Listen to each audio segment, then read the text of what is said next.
You are Locked On Lakers, your daily Los Angeles Lakers podcast. Part of the Locked On Podcast Network, your team every day.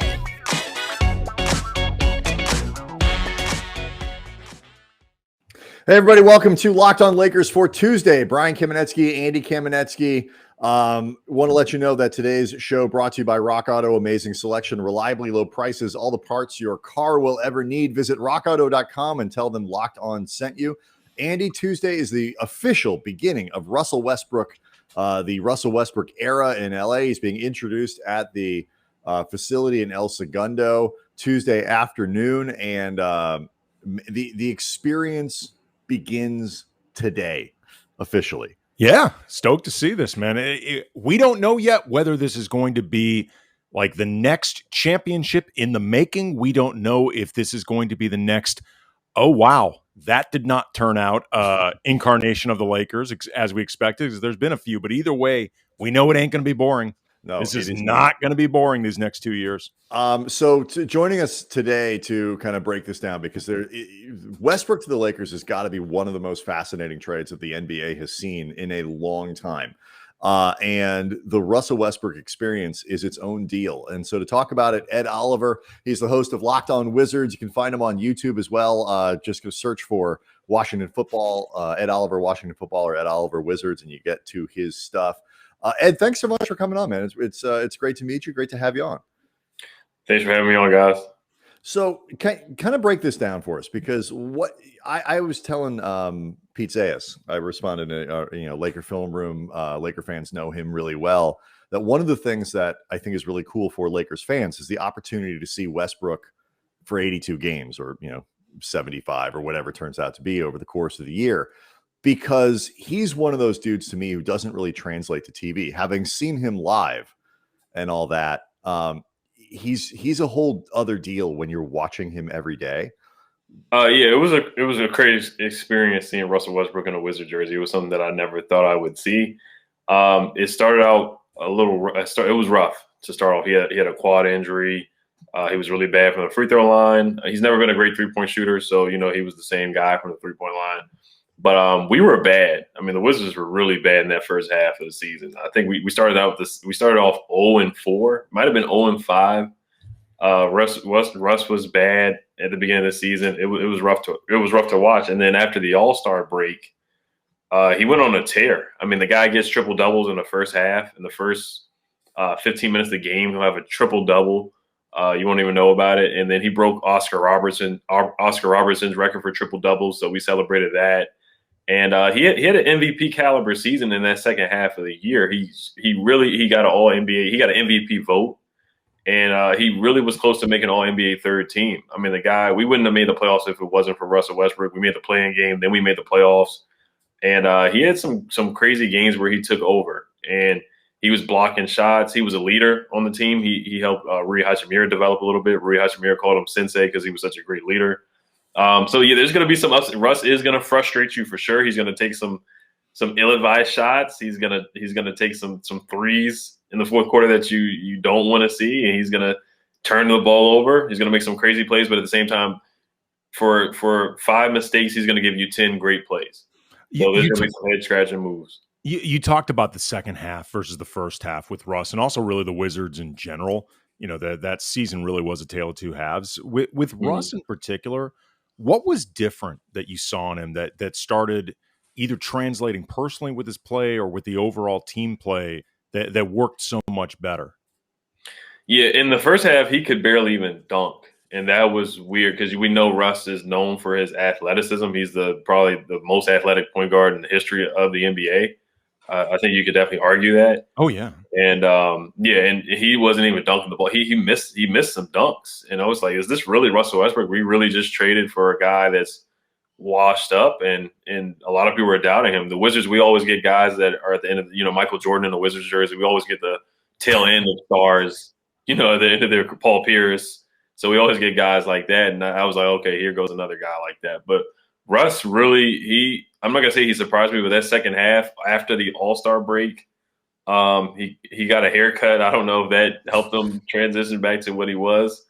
but he looked more He's athletic. a very regimented man, Ed. I Yeah. don't know if you noticed that about him, but he is OCD to the nth degree. So if he felt his hair was off for like 3 months, that really could be the difference for someone like him. Yeah, it is. It is. Yeah, he's a fashionable guy. I mean, he's known for his crazy. Before the games, you guys are definitely going to see NBA TNT. You're going to see the dressing of Russell Westbrook or whatever. So, but the first half was brutal. Second half, he was on a tear. He looked like the Russell Westbrook from Oklahoma City. It really just it emphasizes how much, and this is part of the concern, I guess, with Russ, is that so much of his effectiveness is based on athleticism, is based on burst and all that stuff, and that's based on health. And nobody, I mean, this is what as a fan of, you love about Westbrook and why he's so much fun to watch, is nobody plays harder, nobody plays faster, nobody does, I mean, than he does. But when he's on your team, it's easy to see how this could go wrong just from a health standpoint, because if he can't do those things, it's not like he can supplement it with a great jumper or something like that. It's like the minute that goes away, he's not Russell Westbrook anymore.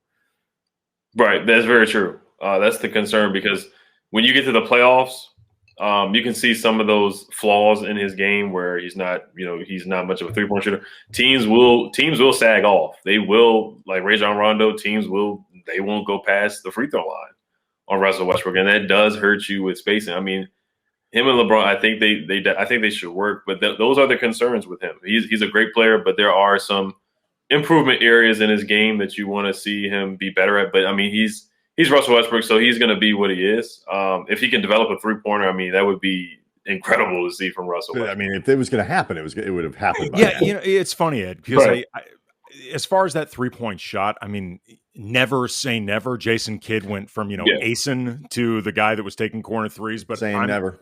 I'm willing to say like never. Like I'll leave the R like for like a little bit of wiggle room, but at this point, never say never. But what I do think would be interesting with Russ, though, in terms of like possibilities with being off ball, is the idea of him cutting more. Because I feel like if Russ wanted to, he could be a devastating off ball player, because him in constant motion could absolutely scramble defenses, particularly if you've got a guy like a guy like LeBron, but also I guess to a lesser degree, AD, even like Marc Gasol, guys who can find people. Did you see any of that with Russ? Like, any type of like off ball account? You're shaking your head. This is not good. No, not with the Wizards. And we just didn't have a lot of good ball handlers. Our roster was not – it was a bottom tier roster, to be honest with you. We had, Raul Neto was starting, Alex Len was starting, guys that you probably never heard of. And no disrespect. That's why we're not impressed. We know him.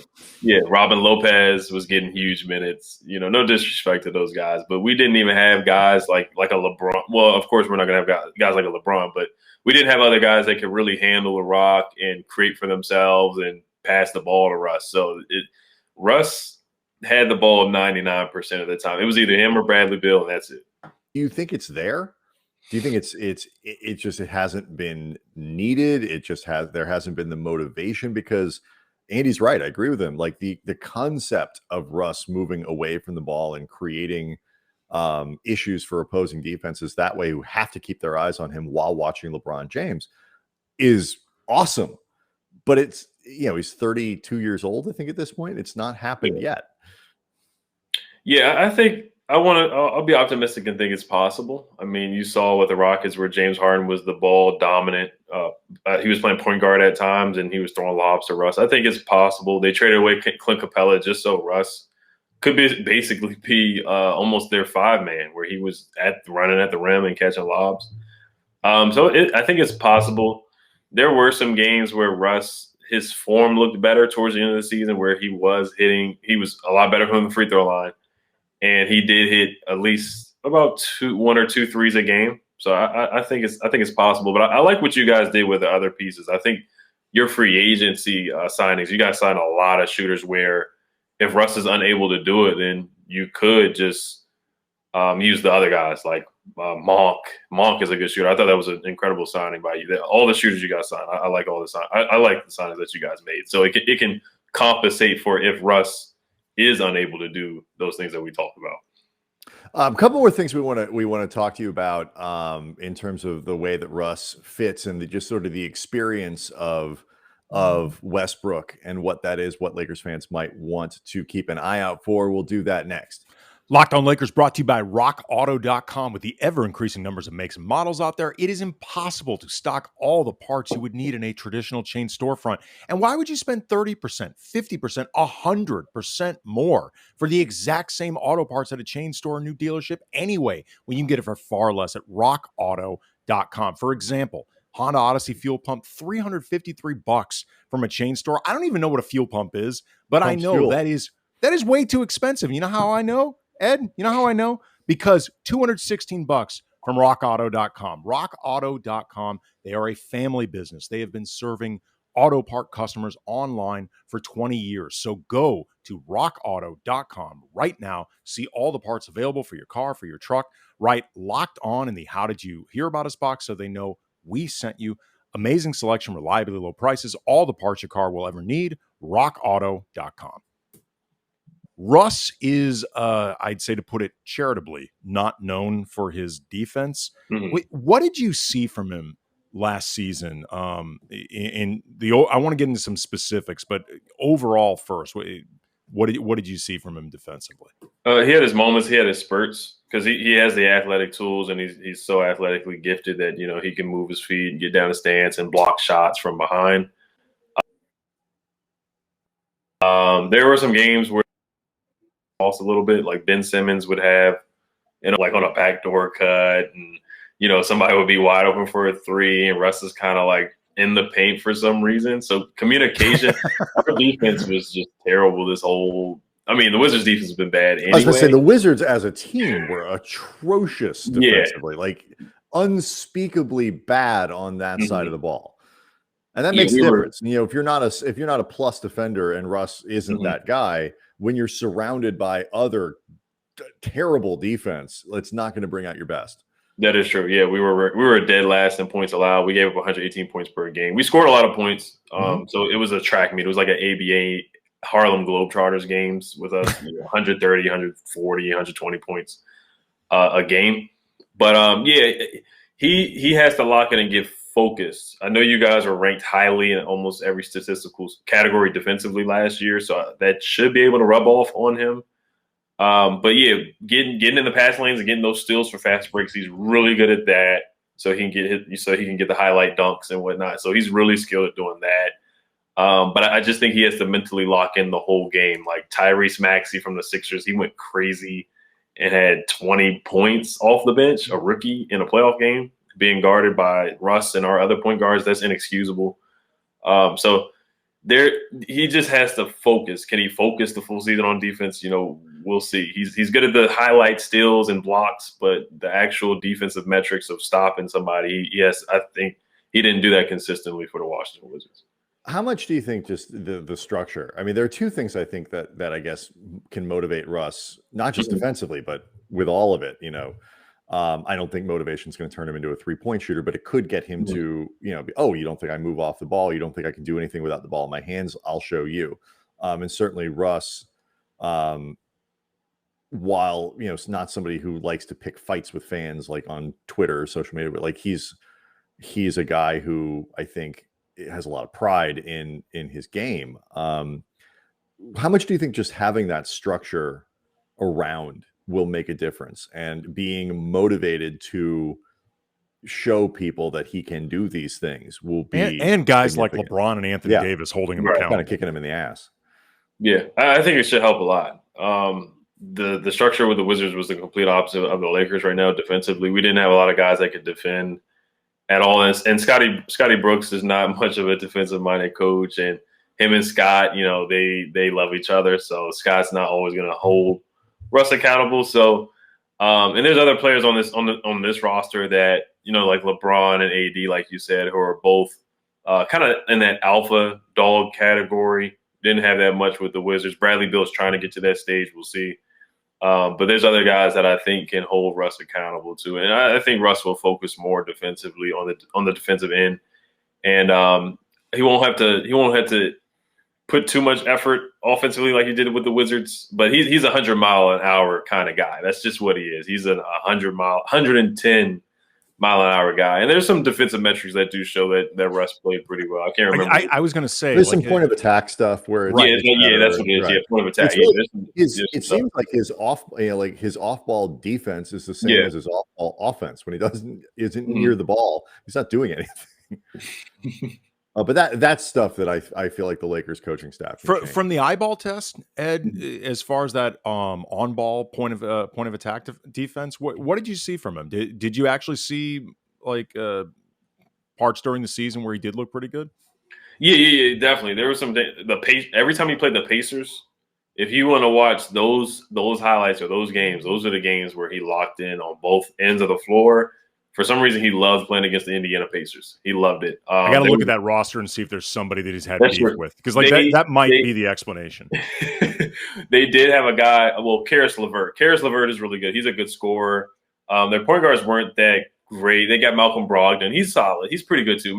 They're not all stars, but LeVert and Brogdon are I would say they're top 50 players in the NBA. I think that's pretty fair. Mm-hmm. But yeah, those games he definitely locked in and went crazy in those games. The play-in game, he went bonkers. All those Pacers games, once again, there were some games where Bradley Beal didn't play and Russ had to carry the load, and he had a game-winning block against LeVert in overtime. I think that's something that all Lakers fans should watch, and that should get them motivated. It was a block on a three-pointer, not just a layup, but it was a three-pointer, and Russ just ran out there and blocked to save the game. So that speaks volumes on it. Like when he does lock in defensively, he can definitely do it.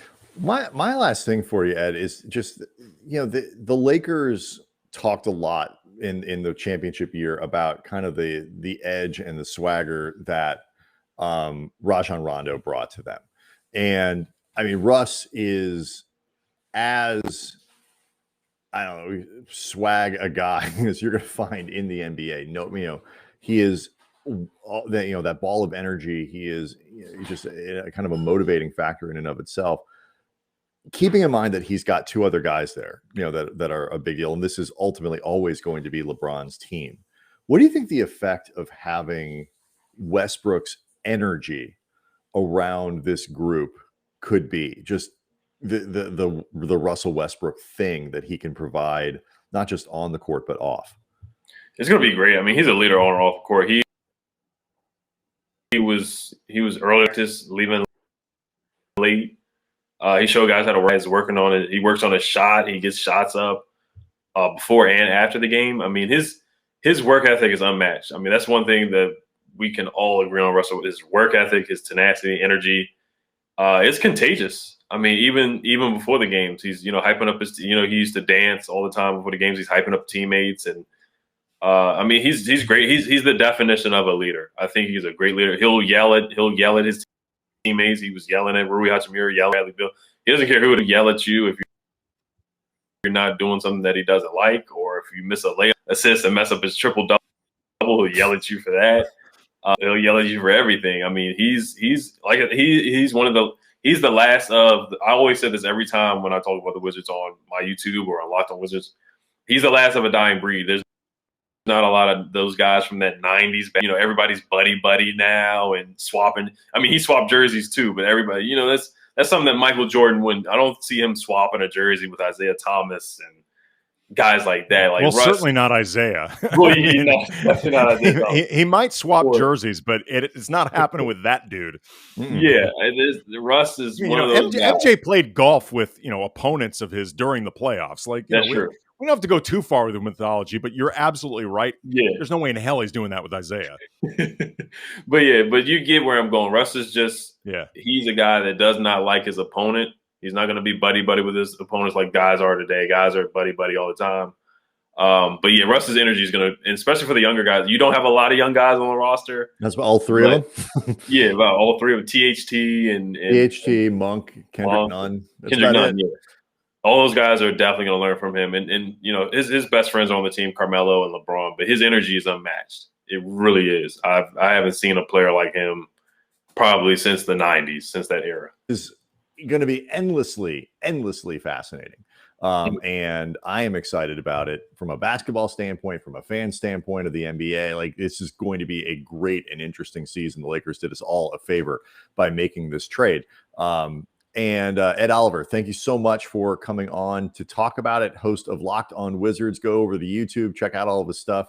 Just search for Ed Oliver Wizards or Ed Oliver football team, because they don't have a name right now. And you get all that stuff. Thanks so much for coming on. We appreciate it. Thank you for having me, guys.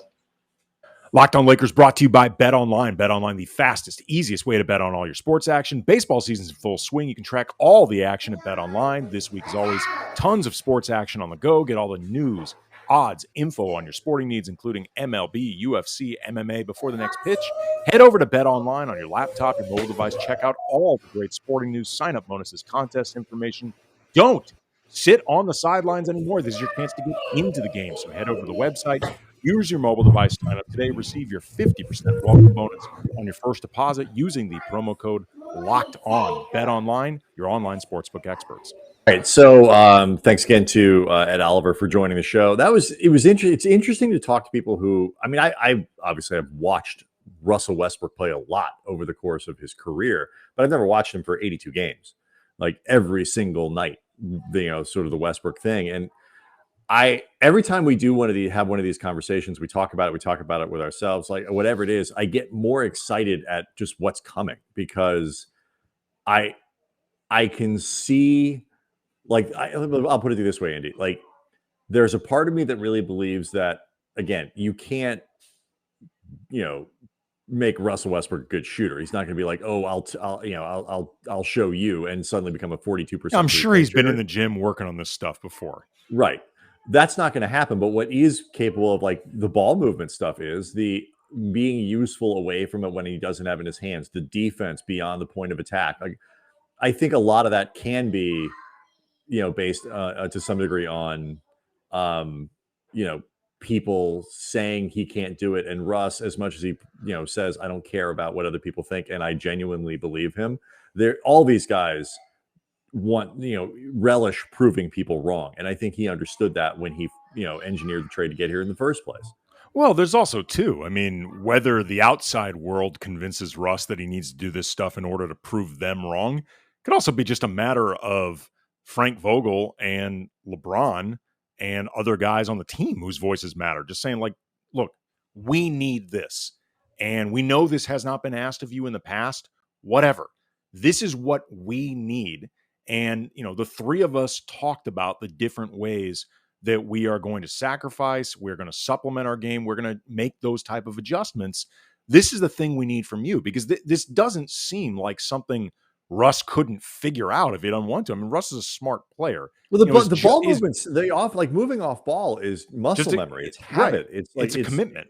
Right. And it's just, but I heard Zach Lowe talking about it in the same way. It's like, this is off ball. Russ has been something that people have been kind of waiting for a decade. And it just, but this could be, though, he's also a guy who has the ball in his hands 90% of the time. This also, though, where I think if it's going to happen, it could happen here, despite it being so late in his basketball life when his habits are, so ingrained.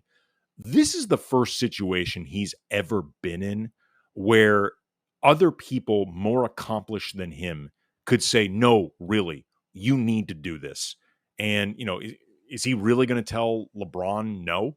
You know what I mean? Or is he really going? Is he really? It's one thing to blow off KD. If this is, let's just say this is something that Kevin Durant wanted from him in OKC that never happened. I have no idea if it is or isn't, but let's just say for the sake of argument that it is. It's one thing to blow off KD when he is, even if you think Kevin Durant is a better player than Russ overall, they were still peers in terms of overall accomplishment. Yes. It's James Harden may have been an MVP, but so was Russ.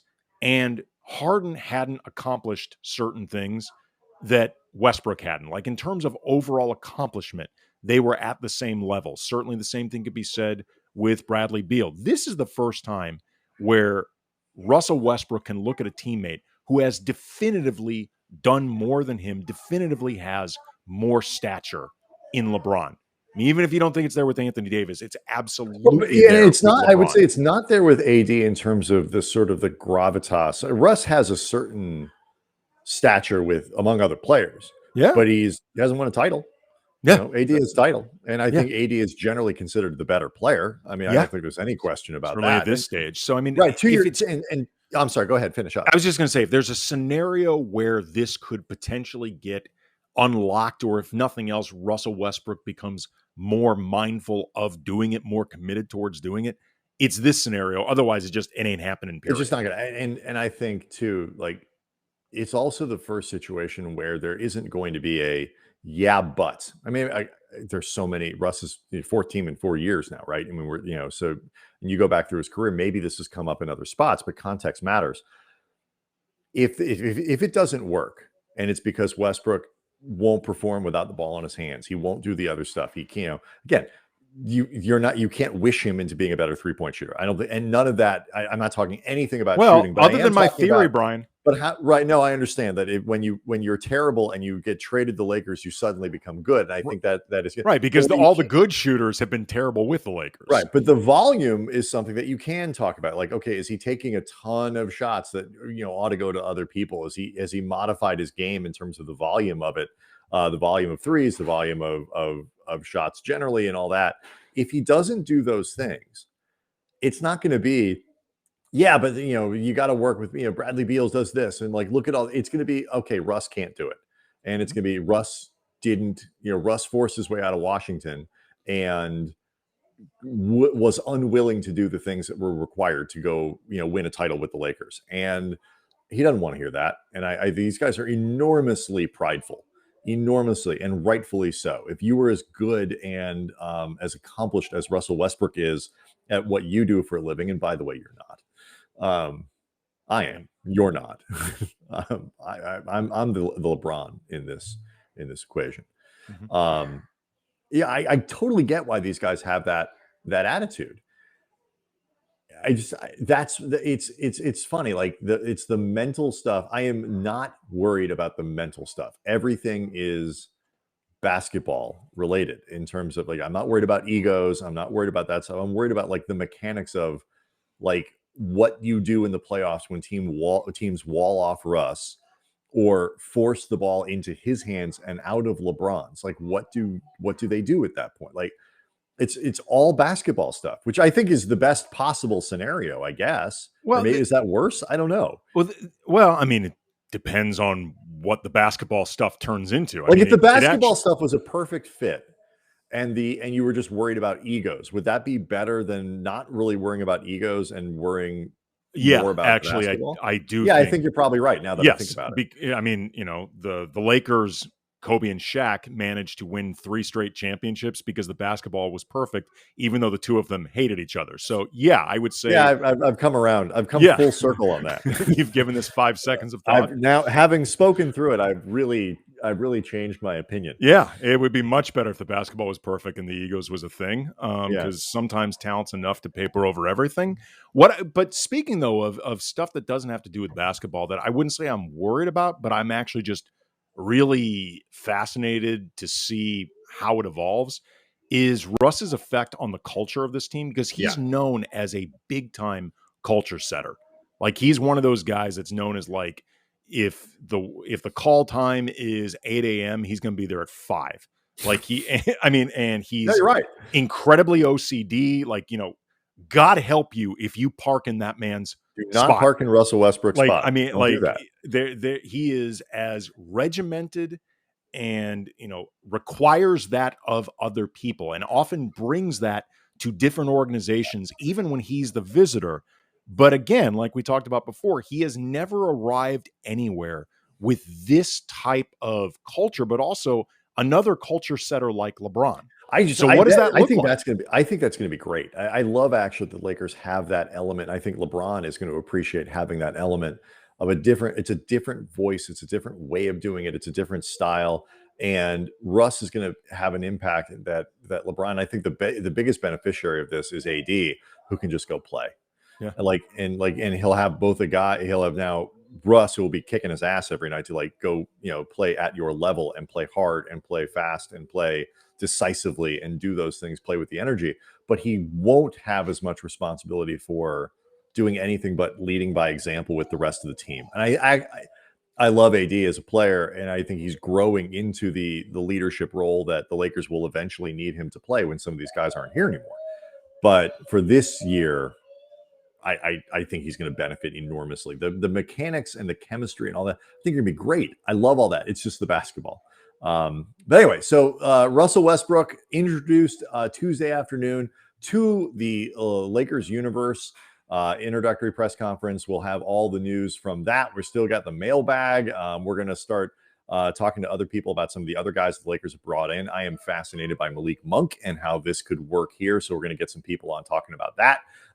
So much more to cover as the Lakers finish with this stuff, finish filling out the roster and all these other good things. Thanks again to Oliver. Make sure you listen to Locked On Wizards, follow him on YouTube, and we will see everybody next time.